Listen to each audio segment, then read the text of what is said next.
ہم میں سے کوئی اللہ کے عذاب کو برداشت کرنے کی طاقت نہیں رکھتا، ہم میں سے کوئی جہنم کا سامنا کرنے کی طاقت نہیں رکھتا۔ مت آپ دھوکہ دیجئے اپنے آپ کو، مت فریب کیجئے اپنے آپ سے، اپنی آخرت کو تباہ مت کیجئے۔ وہ مسلمان بنیے جیسے حضور مسلمان بنانے آئے تھے۔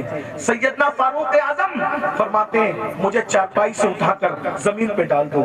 جب زمین پہ ڈال دیا گیا تو فاروق اعظم خاک پر اپنے چہرہ رگڑنے لگے اور رو کر کہتے اللہ عمر کی بخشش کر دے، عمر کی جس کو رسول اللہ نے جنت کی بشارت دی اس کی زندگی کا اینڈ یہ ہے عمر کی، یہ ان کا خوف خدا ہے، یہ ان کی عاجزی ہے، یہ ان کی انکساری ہے۔ اللہ عمر کی بخشش کر دے، مغفرت کر دے۔ رو رہے ہیں میں عمر کیا جواب دوں گا تیری بارگاہ میں، عمر کیا حساب دے گا تیری بارگاہ میں۔ ادھر کا چہرہ رگڑتے ادھر کا گال رگڑتے ہیں اور اللہ کی بارگاہ میں کہتے ہیں مجھے معاف کر دے، میرے بڑھاپے پہ رحم کر دے۔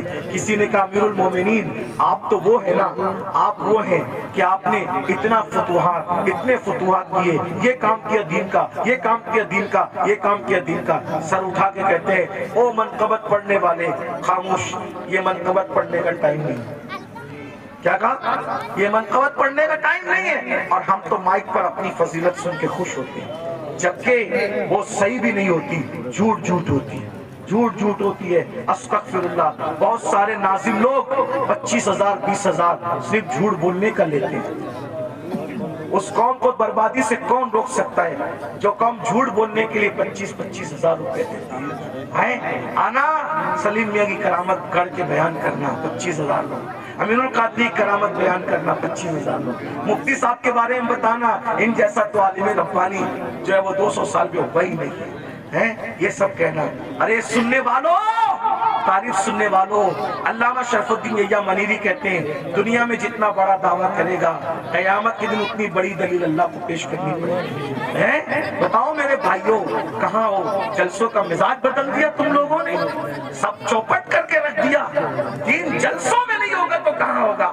فاروق اعظم کی جو منقبت پڑھی جا رہی تھی وہ کوئی ناظم نہیں پڑھ رہا تھا، وہ سچی منقبت تھی۔ ارے جس کی منقبت قرآن پڑھے اس سے بڑا ولی کون ہو سکتا ہے؟ اللہ اکبر۔ لیکن فاروق اعظم نے روک دیا، فرمایا او منقبت پڑھنے والے، یہ منقبت پڑھنے کا ٹائم ہے، چپ رہے، خاموش رہے، اور میں جو کرنا ہوں مجھے کرنے دے۔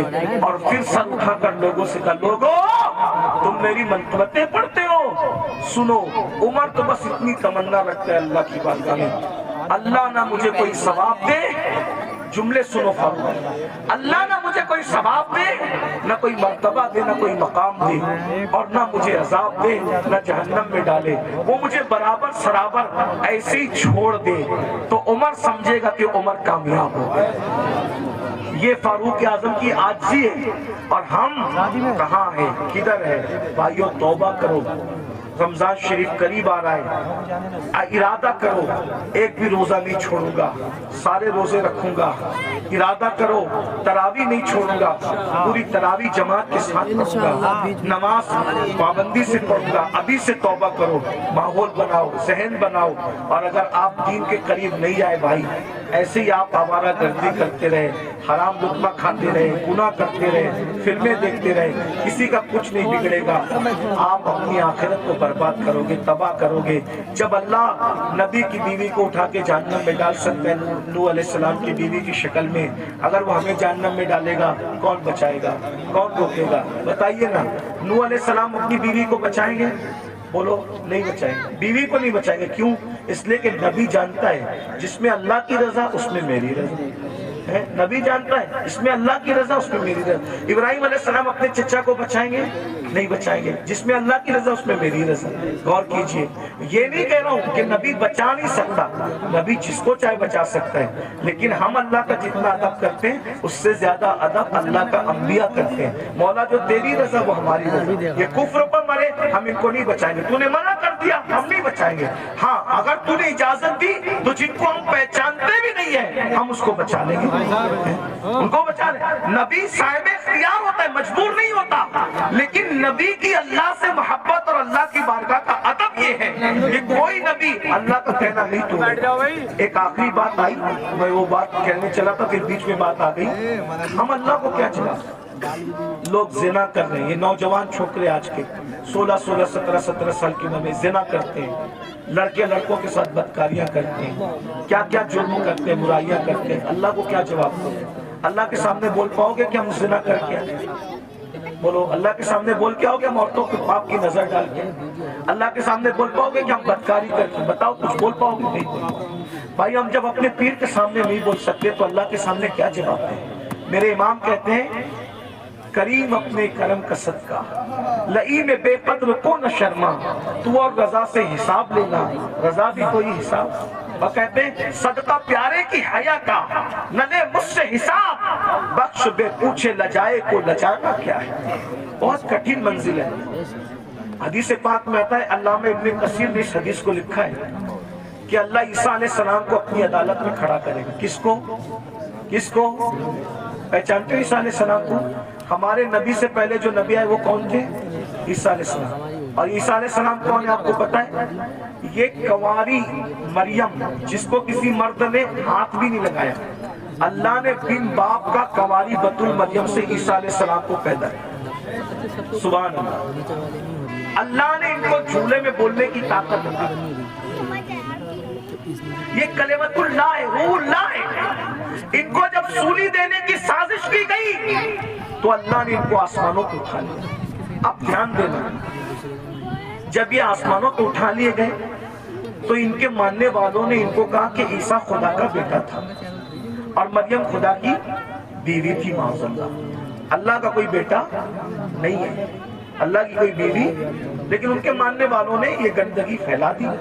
تو اللہ ان ماننے والوں نے جو گندگی پھیلائی نا, اس گندگی کے خاتمے کے لیے, یعنی اللہ حضرت عیسیٰ سے حساب لینے کے لیے نہیں, توجہ, اللہ جانتا ہے کہ عیسیٰ پاک ہے, معصوم ہے, انہوں نے کوئی قصور نہیں کیا, لیکن میدان محشر میں عیسائیوں کو, کرسچن کو رسوا کرنے کے لیے, عیسائیوں کو رسوا کرنے کے لیے اللہ حضرت عیسیٰ کو اپنی عدالت میں کھڑا کرے گا.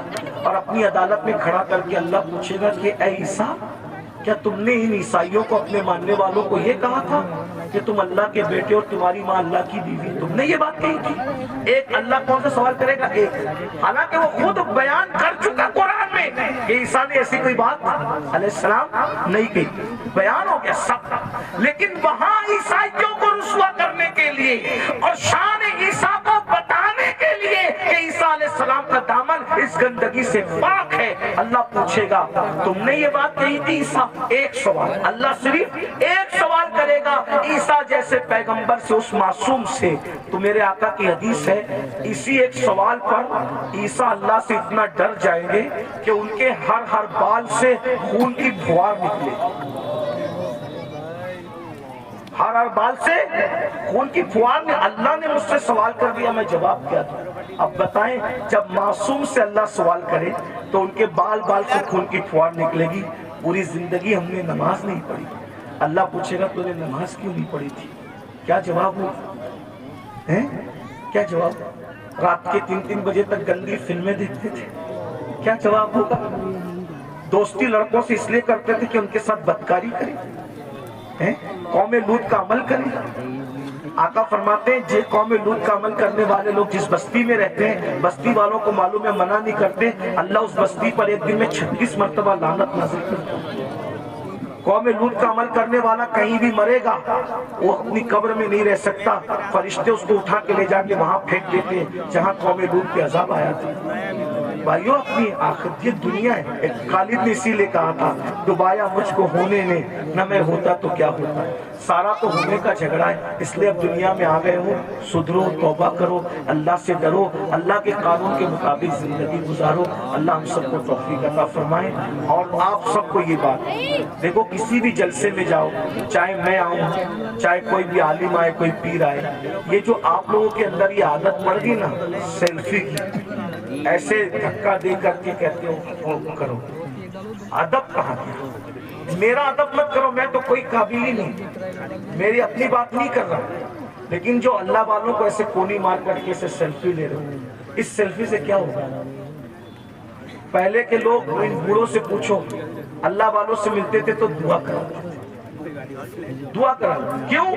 ہزاروں سال کی محنت جہاں نہیں پہنچاتی وہاں اللہ والوں کی دعا پہنچاتی. اور آپ لوگ دعا نہیں لیتے. یہ شیطان کا داؤ ہے آپ لوگوں پہ کہ دعا سے روکنے کے لیے تم کو سیلفی میں مبتلا کرتے ہیں. اور آپ لوگ سیلفی، موبائل ہر جگہ، موبائل ہر جگہ موبائل.